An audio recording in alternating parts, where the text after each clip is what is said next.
right? At the end of the day, yeah, it's a setback. Now, look, with Liverpool, Anfield, tough place to go. Haven't won there in a long time. You know, a lot of teams have gone there and held corn. So I can say that I can look at it like, yeah, it did drop, 2 points, but also it was a point gain. West Ham, 14 wins out of 15. I think something stupid like that. Our record is against them, and they're 15th in the league. With first. That felt like a loss. 2 points dropped in this race. However, yeah, we are still top, right? I don't look at And the league table, but the listen, thing I is, love that.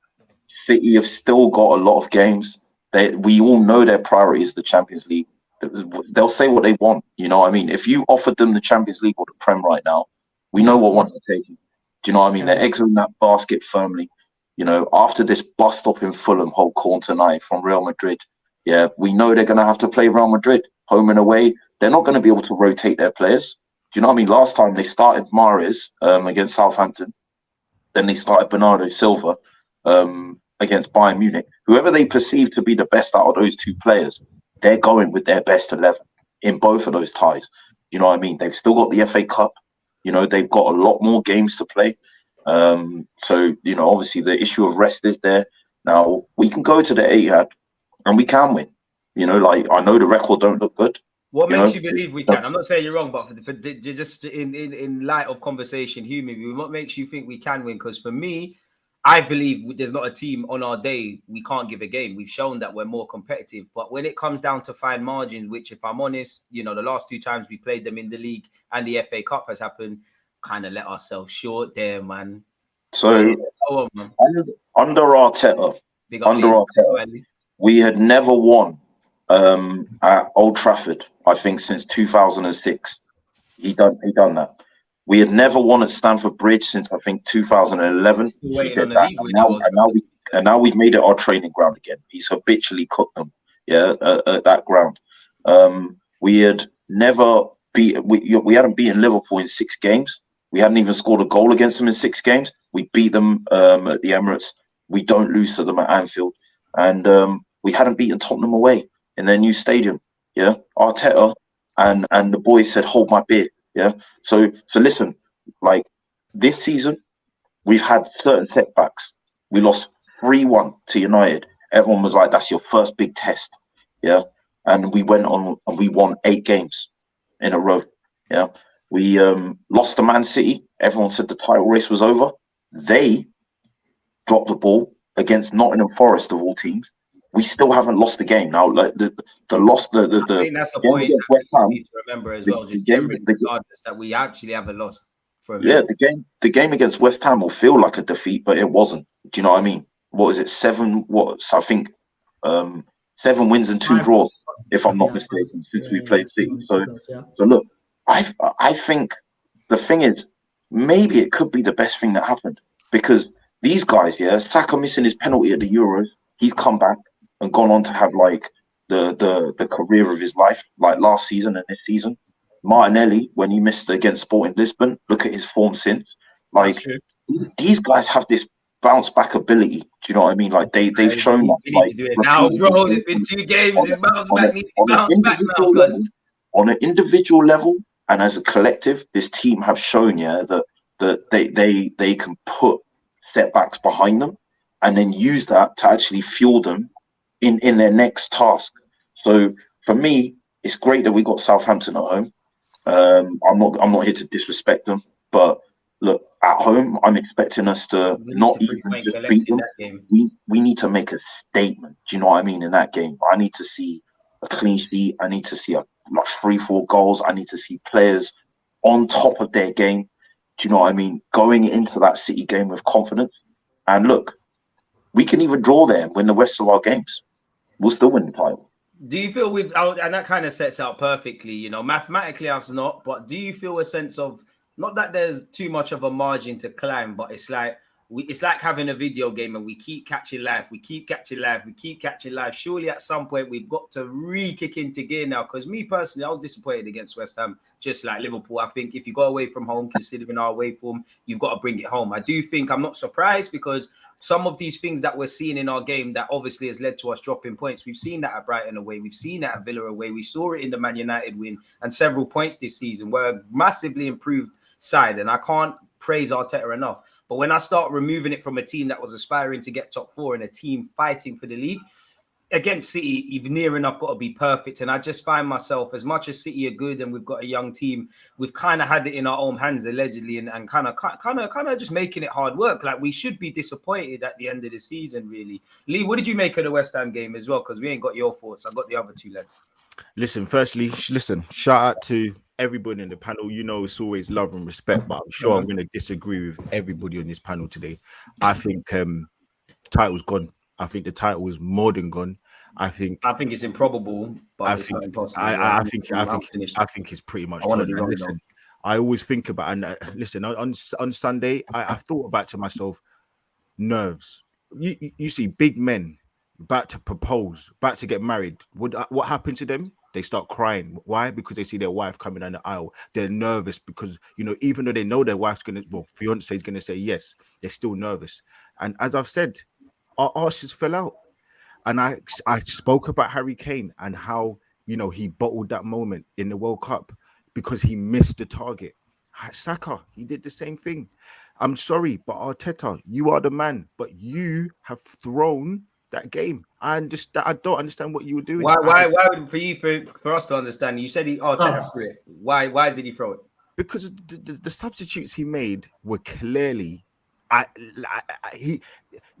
was speaking to Turkish, and Turkish said that on the Liverpool game, we went 3 at the back. He brought Kivia on. That didn't make no sense. We never go 3 at the back that early on in the game. That didn't make sense. And then last week, and then so on Sunday, you look at the substitutes that he's making. We need a goal. Nketiah, why are you not coming on? I was baffled when he brought on Nketiah almost instantly after making the subs prior. And he brings Nketiah in the last 2 minutes of the game. 90th minute, you bring on Trossard. You know, you're bringing. For me, I know sometimes you gotta talk about like performances, but I trust a 20%. For me personally, I trust a 20% Partey to control and get hold of a game more than Jorginho. I'm sorry, they're just levels to this. There are just levels. It was poor though. We can't escape. He was really poor. He was poor, but what I'm saying, but he's still better. He actually is a much better, exponentially better player than Jorginho, and Jorginho had given me one of the moments of the season, moments of the last couple of years actually, because we've not had a great couple of seasons. But I'm sorry, there's so many things where I'm looking at and I'm like, if you look at the pros and cons of this league right now, there's nothing that gives me more confidence that Man City are going to win it than Arsenal are going to win it. As I said to you, our bottle's gone. And shout out to Gunnar King talking about Southampton. What the fuck does that do for me, bro? We win all our home games anyway, bro. Like, really, really, truly. I'm nervous at home because we do the drama thing at home. The fact of the matter is, most of our home wins have been, you know, dragged through by our home crowd. Most of our wins have been, you know, really, really good at home because we've, you know, picked up the crowd. We were picked up by the crowd. And I'm looking at it and I'm saying, Man City, Haaland, he's got 32 goals. Who's he playing next in the Premier League where he needs to break the record? Arsenal. Who's been scoring 4 goals? Ali, I might have to kick you off. You're scaring me. Come on now. You look at every single minute detail, and Arsenal are not convincingly playing well for 90 minutes. Who are playing well for 90 minutes? More or less. And again, I looked at the Man City against Leicester game. They didn't play well for the whole game. But listen, they can take off 4 substitutes. They killed the game. That's the difference. They took off Haaland at 57 minutes. I couldn't believe what I was seeing. And even Pep, he's doing more smarter things. You look at Saka now. Saka, the same thing what happened last season. He's running out of gas. And we can't get mad at him because of what he's done. But last season, the last 7-8 games, what was everyone saying? Where's Saka? What the Newcastle game? He played, and he was horrible. Why? Because he was playing game in, game out. What I would say, the league's gone. The league. I don't want to talk about no league. I think it's a really simple answer. The league's gone, and we've. Right, the league's gone for you. You two, where you at with the league as well? Then I couldn't disagree less. Like, I'm sorry. I just think, you know, like this notion that look, if City go on and win, you don't always have to agree. It's all love, man. If City go on and win all their games, then they're deserving champions, right? But not really, because we've given them opportunities. You've given them too many opportunities. oh, but if that would be, I think that would be.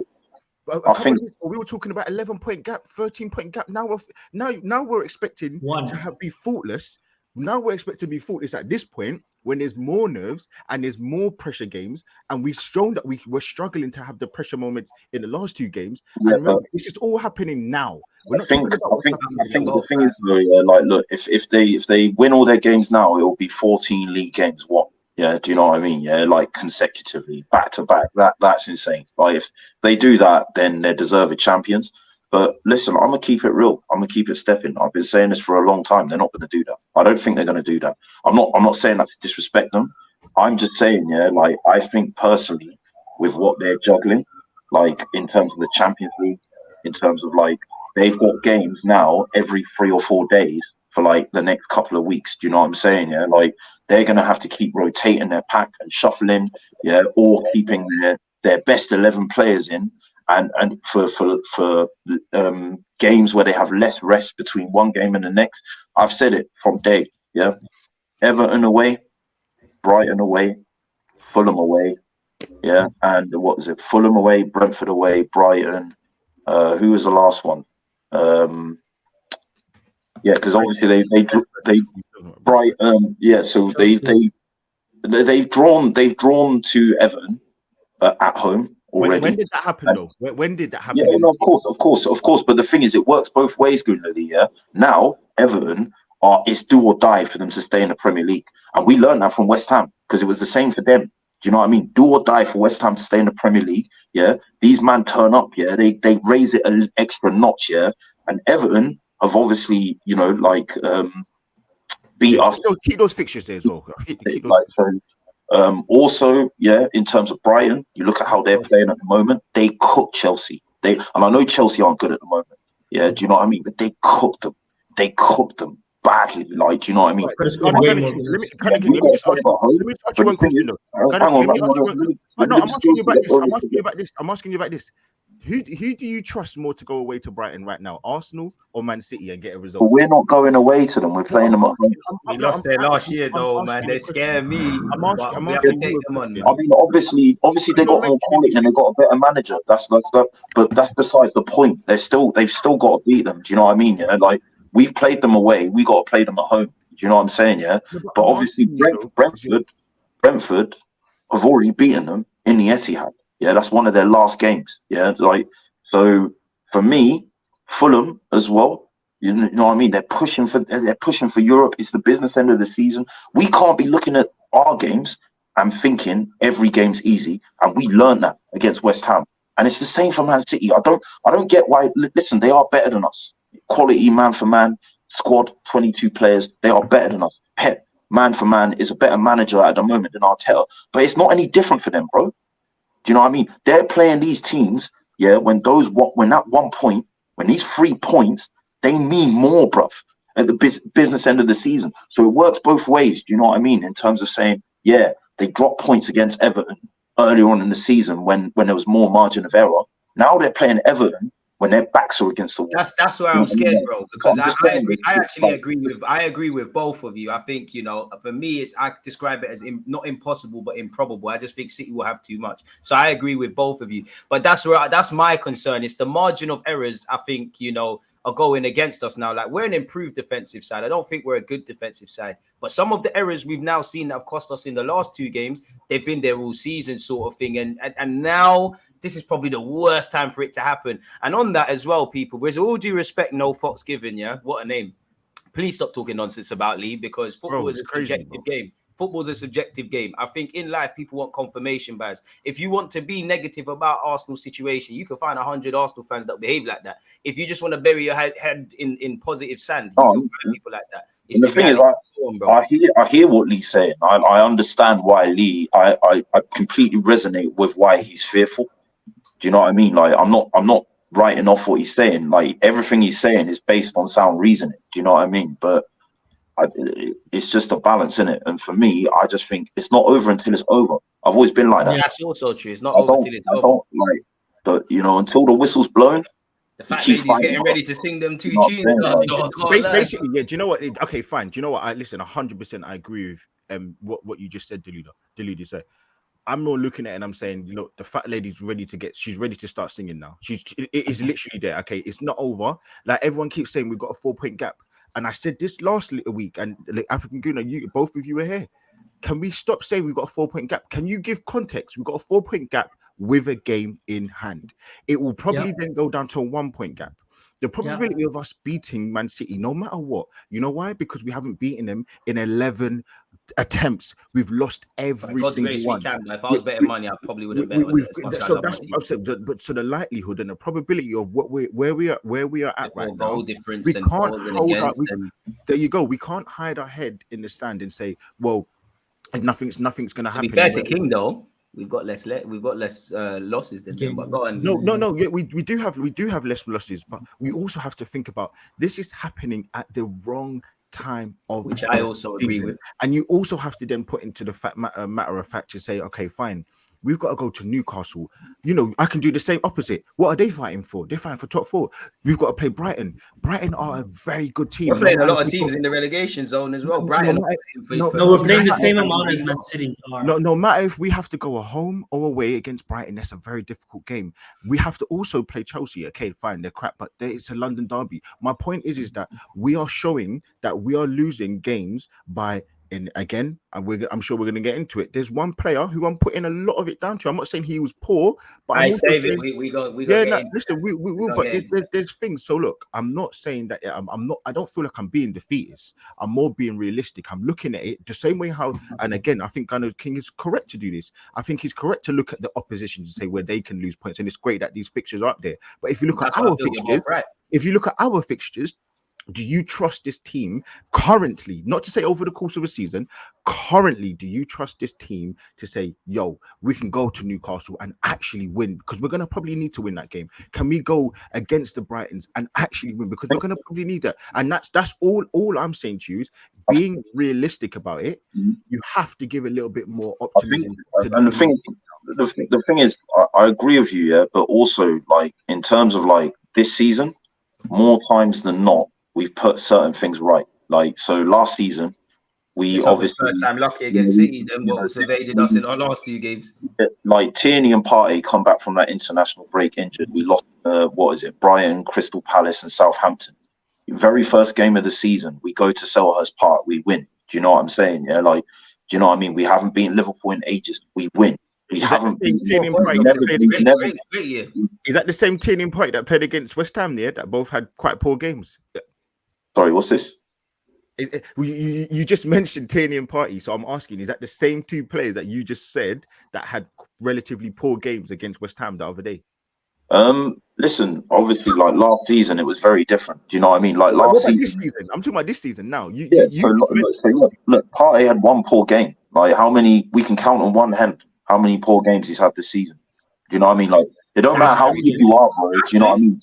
Let's be real. Like let's be real about it. Vinicius Junior, Salah, name any of the best players in the world at the moment.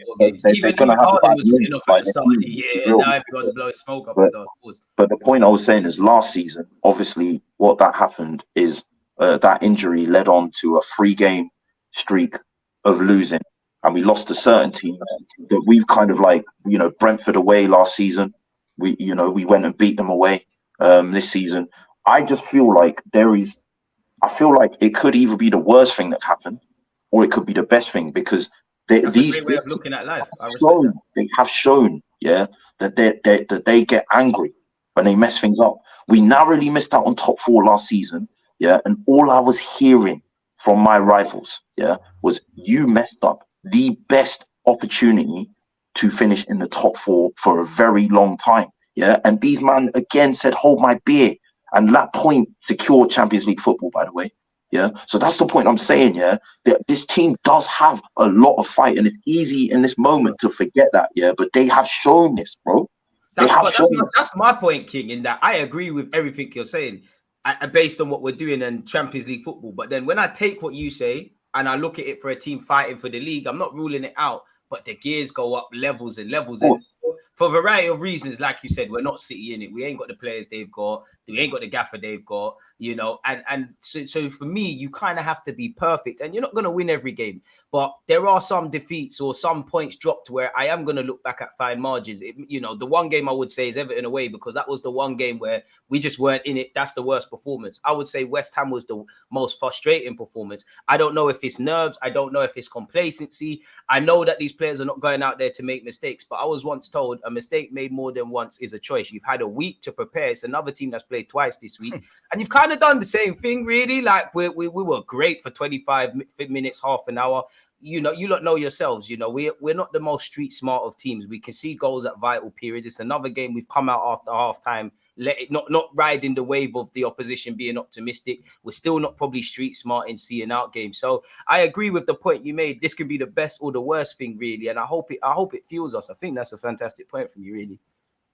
It's really interesting to hear everyone's opinions. I think I lie kind of in the middle because I see both sides of the coin. As I said on Sunday after the game, it's like, oh, it's over. And then as Gunner King said, like it isn't. For me, it's a bit too early. I mean, I'm waiting until next week, Wednesday, because if we tie against Man City, I think we can still do it. But if obviously we lose that game, then it's over for me, right? So I'm like a week away from really being like, okay, the season's over or it's not. And for me, really, the difference is Holding. If Saliba comes back into this team, I promise you, Arsenal let's fans... Let's talk about Holding. Keep going. Yeah, you know, for me, if Saliba comes back into this team, let's not lie. We all have a huge boost of confidence. You know, like our chest comes out straight away. Every football club, you have your best players, you're a lot more confident. Absolutely. Holding, for me, I agree. He didn't like lead to a goal, but you can see he's not good enough. And I've been saying this for like years. It's not only this season. Holding has never been good enough for me. Right. And you know, Antonio is not even like a main central striker, and he just dusted him. All right, cool. All right. Let's have this now, yeah. We can all agree Mikel Arteta is a great manager. He's assembled a great squad, right? Can I just confirm that, right? Cool. Yeah, cool. We have seen what Holding's been doing for years, right? Confirmed, right? Cool. Whether centre-back was a priority or whatever, if I'm praising this manager for how he's assembling the squad, bearing in mind how it kind of ended, like Gunner King was saying, with the injuries last season, does Arteta not got to take the criticism? Because my personal opinion of Holding is what you all are. He's not built for this. You know, I don't know if there's any Premier League teams that he plays in. He's half decent when it's backs against the wall defending. But in terms of backing yourself on the ball, giving confidence to your teammates, playing a high line, evidently the man struggles. And you can see it in some of his teammates. Equally, you can see Mikel Antonio, as you said, targeting him every time. That's how they got their first goal, the penalty, because Gabriel's gone over there. So is it Holding's fault? Should he be here in this scenario? Or is it the gaffers if this man is playing? I've said for a long time, you know, respect to Holding, like, you know, for what he's done. You know, he's helped us win things. I'm always going to respect someone, however big or small, insignificant the prize is. If you've helped us add to our cabinet, I'm going to show you respect, yeah? But respectfully, the quality bar has gone up now. You can see that. It's evident. Even for a top four worthy team, how many of the current top four teams does he get into? If we go down to maybe the fifth or the sixth teams, teams, does he get into those? No, he doesn't. Is Holding even scraping the latter half of the Premier League in all respect to the guy? Like, wait. It's not just a quality thing. It's not just a quality thing. What it is when you're trying to play with a high line and you need that athleticism and you need that mobility, you need to be able to cover vertical and horizontal space. King has decision making as well. Like, we're sitting here and we're not. King, let me ask you. Limitation, you know what I mean? Of how we're trying to play, like. No, but like we know this with Rob Holding, yeah. We know surely this is not his fault now, because he's not going out there to make mistakes on purpose. No, he's not. I'm not blaming him, but we saw this last year. No, I know you're not, but it's like we're moving. I do feel football fans, Arsenal fans, are moving like Rob Holding out the team. Saliba's in, and it's guaranteed we win. It's not, because we've done. No. I'm sorry. No, we win both of the last two games. And was Holding the worst player on the football pitch? No. Okay, has he been the worst since he's come in? No. About a month ago, when this issue came out about Saliba, I was the only one. And where's Amenya? I'm so annoyed Amenya in here. I said he's shit. I said he's not good enough. Yeah. Everyone kept saying. Wait, don't include me in that, eh? I mean, everyone knows my opinions with Holding. There's a guy on my channel, Gooner, yeah. He's a big Rob Holding stan, yeah. And me and him fight on a daily basis on this issue, bro. We even had one this morning. everyone in the chat was saying, and Emmanuel was like, no, give him a chance. He ain't done nothing wrong. I believe his first game was it against Crystal Palace that he played? Crystal Palace leads. The goals we conceded, Holding was involved in them. But I don't think people can sit here and slate the guy. He weren't the worst. I said he's not. Shouldn't be playing. I said he's but not. Whose fault is that? Everyone said, oh, but you have to give him a chance. You have to give him a try. He's not done this. He's not done that. I said this. He didn't play poorly against West Ham. I saw him on the weekend get barged off the ball by one of the wingers. I can't remember. It was Ben. He was getting stressed out. We've seen this. Holding's been out jumped for a header by Raheem Sterling, shorter than me. I said to myself, Holden, this guy's meant to be fasting. You're not meant to be eating, bro. Stop eating on the pitch, bro. You're meant to be fasting. You can't be having lunch and you can't be having, early suppers, with Rob Holding as your target. For me, look, he wasn't poor, but he's not good enough. You can see, even I saw a point in the game, Gabriel's actually telling him, go forward with the ball so I can pass you the ball. Create an angle for me. This guy... It's not good enough, and as I said, my thing is, you gotta give him credit for the build up to one of the first goals, though. If I'm honest, and I gave it. My point is that everybody kept saying, "Oh, we've got such a plug-and-play system. We've got such a plug-in where you can take one player out." That's the gear we need to go up. We're not saying yesterday.